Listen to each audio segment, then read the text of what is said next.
Moment for team leader Scott Kroll. Like, I started as an apprentice 10 years ago, and I've worked my way up to team leader.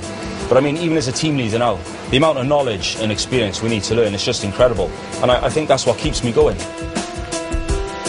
Generating over 60,000 pounds of thrust, an engine exerts enormous pressure on the mounts that hold them in place. It's crucial that engineers remove the engines so they can examine these fixtures for signs of wear. The pylon is that big bracket, if you like, you can see, which connects the engine to the wing. The engine to the pylon itself has got 8 bolts. 8 bolts? Yeah, so just 4 at the front and 4 at the back. And that's what the boys are undoing now. They're undoing the forward bed. The 8 bolts are crucial in holding the engine in place, so each one will be sent to a laboratory and tested for weaknesses. Really? It is, yeah. These will all get sent away now, NDT'd, but we'll have a new set going back on. NDT'd, non-destructively tested. Nice. Maybe X-rays. Yeah. Yeah. Ultrasound. Ultrasound, of course. Maybe, looking inside, yeah. For the drop, the 7-ton engine is supported in a sling attached to the crane. It's an impressive operation to make sure this is all rigged up perfectly well, that nothing can go wrong. Yeah. You'll just be pushing it, is it? I mean, it's heavy to push, or once now it's suspended, it's quite free? We're just supporting it. Obviously, we try not to. All the work is done by the crane. Yeah. All right, so we let that do it. OK, clear, come down. It's all happening. OK, down. Scott and his team slowly lower the engine, making sure that all of its pipes are disconnected.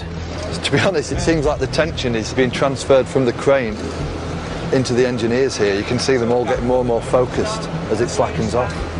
Going down again.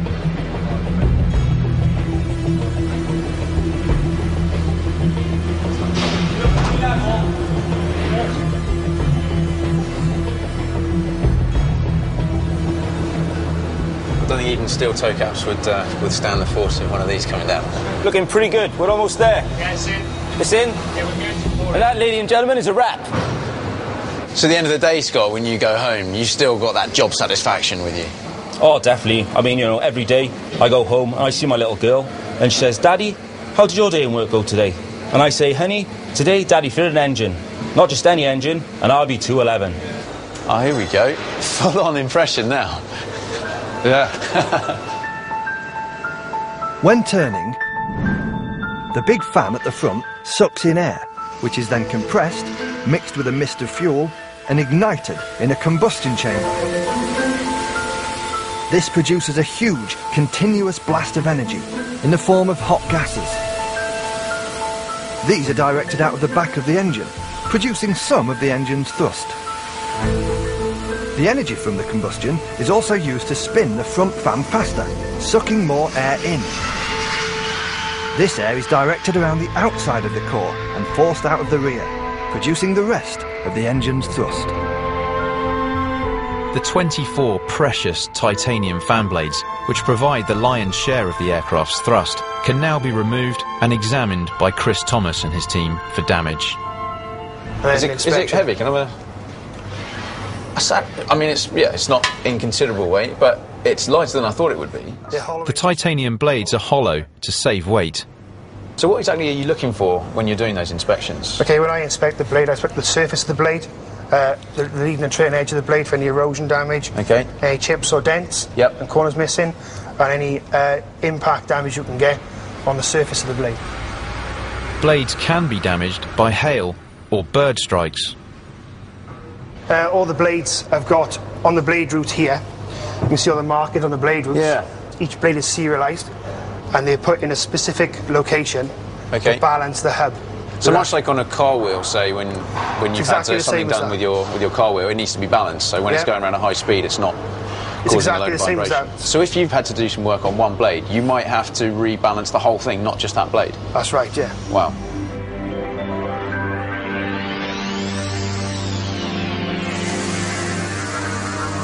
Fully loaded, Victor X-Ray needs approximately 120,000 horsepower from its 4 engines to get into the air. That's similar to the power of 1,000 family cars pulling this plane off the ground. It's just in through this hole here? Just in through that hole there. This one here? That one there, yeah. And generating that level of thrust is thirsty work. Wow. This is pretty cramped.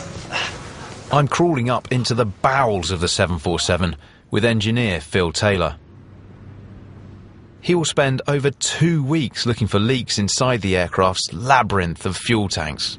So Phil, this is the main tank here. We're in the centre wing tank, which is situated between the two wing sections. Above you is the cabin area with the cabin seating. Okay. And you're in the forward mid-section of the aircraft, basically.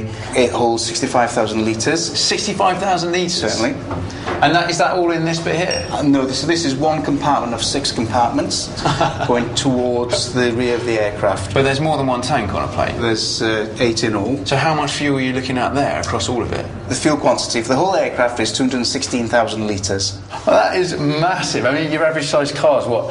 I don't know, 60 litres, something like that? 60 litres, so approximately 3,500 cars you could fill with one jumbo full of aviation fuel. Victor X-Ray is now 2 weeks into its 5-week overhaul, and so far it's on schedule. Engineers have completed over 5,000 of the 12,000 jobs that need to be done before the 747 can be classified as airworthy again. In the cabin, the last remaining floor and wall panels need to be stripped, along with a toilet module. No, I'm good to go, mate. Right, okay. I've been roped in to help. Okay. Stinks, mate. Did tell you that. Woo! Oh. Now, Mick, on a lot of old trains, I know that anything that was produced would just be dumped out onto the track. And from that, I think there's developed a sort of urban myth that suggests the same happens on planes. Has that ever been true? No, it ends up in the aft freights, which is right down the back of there. Right. Got 4 tanks. I last met Mick removing all the seats, and I wondered if working on aircraft for 19 years made him feel more or less comfortable about flying in one. I love flying anyway, so I mean, it doesn't bother me in the slightest. Yeah. I've always loved flying, but the wife doesn't like flying at all. Oh. So, I mean, we go on holiday to Lanzarote, something like that, and we sit there and the flaps will go down, and I'm sort of there, I'll go... Grip in your hand. That's the flaps going down. I should go, shut up, I don't want to know. I don't want to know. Really? Yeah. In an industry where safety is paramount, even a toilet is a highly engineered piece of kit. As an electrical component that could cause a fire, it has to undergo stringent tests before it's passed fit to fly. The tests are carried out at the company's avionics facility outside Cardiff. Here, the hundreds of electronic gadgets used on a plane, from navigational aids and in-flight entertainment remotes to toilet flushing systems, are stripped, tested and calibrated by highly skilled engineers like Martin Jenkins. So, what happens when you go to the toilet on an aeroplane, Martin? Right, when you actually finish what you're doing, you press your little button which is on the side of the toilet in the cabin. It is. There's a massive whooshing noise. That, which is what we heard earlier on the actual rig. You get a spray of water from the top, and the vacuum gets created in the bowl and sucks it all away. Above 16,000 feet, air pressure outside the plane is considerably lower than inside. By opening a small vent, the waste pipe and tank are brought to the same low pressure as outside, effectively creating a vacuum. This means that when a seal on the toilet bowl is opened, anything in the bowl is sucked away into the pipes and waste tanks. When you're flying, Martin, when you go to the toilet in the air, you must have an ear now for what is the perfect flush. That's a good point, actually, because sometimes you might get an actuator that is actually working, but not to the full capacity. And as you just said, you can pick it up as you're listening to it. When the actual flush cycle, you might not hear it, but I probably would, yeah. And the other guys that work it as well.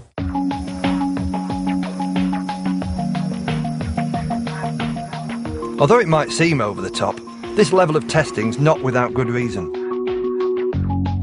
On a flight, electrical power's at a premium, so even the kettles are tested to make sure they don't use too much electricity and take it away from a more important system. Engineer Simon Orcock is currently checking that these kettles draw the correct current while taking the exact time to reach the precise temperature to make a perfect cup of tea. We boil it at 83 Celsius plus or minus 2 Celsius. The board of tea tasters have decided. If you get a packet of say, PG tips or whatever, then it says boil A kettle. It says hot but not boiling, doesn't it? Yeah. Oh, it's amazing. Even the kettles are over-tested. Yeah. When the 747 flew for the first time over 40 years ago, many of these devices being tested here hadn't even been invented. As technology has evolved, manually controlled cables and pulleys have been replaced by computer-controlled electronic signals transmitted by wires. Beneath Victor X-Ray's passenger compartment is the cargo bay, surrounded by the 172 miles of wiring that connect all the plane's complex systems. Just looking around, there are miles and miles of wiring here. Many of these cables flow from the pilot's controls to these vital computers, currently being examined by avionics engineer Nick Jordi. The first 747s were designed back in the 60s. I presume those wouldn't have had any of this? No. The racks were built, but it had totally different boxes on. The boxes were much more primitive than they are now. So how would what these boxes do now have been done back then? Well, a lot of the functions done by these boxes used to be done by the flight engineer. That role's redundant because of these guys? Done by them, yeah. There's a thought. Machine taking over man's job. It's now just 3 weeks until Victor X-Ray is due to fly again. As it's been stripped bare, I've been able to see how the aircraft's intricate flight controls work, delved inside its complex engines and experienced the impressive mass of its landing gear as it was tested. But could the plane's computers I've just seen control all of these without a pilot? I'm really interested to see if it could actually fly itself. I'm heading down to London to see pilot Doug Brown, who flew Victor X-Ray to Cardiff. He's going to demonstrate a 747's autopilot in one of the airline's £8 million flight simulators. Right, I'll just give you a chance to fly the airplane manually for a little while. As we're climbing away. Progressing away. And then what we'll do is we'll put the autopilot in, we'll bring it round and we'll do an automatic approach and an auto land onto this runway. Okay, so essentially there are 3 planes to be thinking about. One is pulling back to be able to lift off vertically. You've got the steering and the pedals to keep yourself down the runway on that plane. But then you've also got on this horizontal level as well to keep control. What does this control? All 4 of the engines. So engines 1 to 4. Forward thrust on there. And you can see that the engines spool up. Oh, here we go. It's actually on there. Yeah, okay. Now I'm going to put full power on.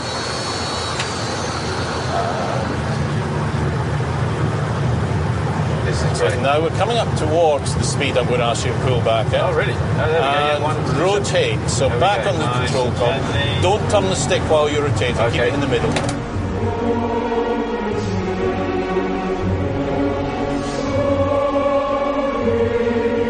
That's nice. A bit further, I'm going to select the landing gear up. It's amazing. This is amazing. Once up, it's a tight 360-degree turn so that we can simulate an automatic landing. Can you see the airfield there? I can, straight ahead, yes. We're going to let the autopilot run through and we'll go right through to an auto land. Would autopilot be able to do that itself? The aircraft will land itself if the pilot has set it up properly to do so. Fine. The autopilot is now controlling the 747's approach to the runway, altering the pitch and direction of the aircraft. It can also control the level of thrust. But the autopilot cannot extend the wing flaps, which slow the aircraft down, or deploy the crucial landing gear. 50. Now it's going in. You see it? 30. Okay. Only then can the 747 land itself, although the autopilot cannot apply the brakes. So now you stick the reverse thrust on? We do. Okay. And that? A little bit of brake. That's it. Fantastic. The 747 is a remarkably intelligent machine, but it still requires skilled pilots to fly it. And it's the high level of training which is one of the reasons why flying statistically remains so safe. Another reason is that the airline industry has learnt valuable lessons in rare accidents through an iconic component housed in the tail section of a plane. Here they are, 2 black boxes. This on the right is the data recorder, records all the telemetry of the flight.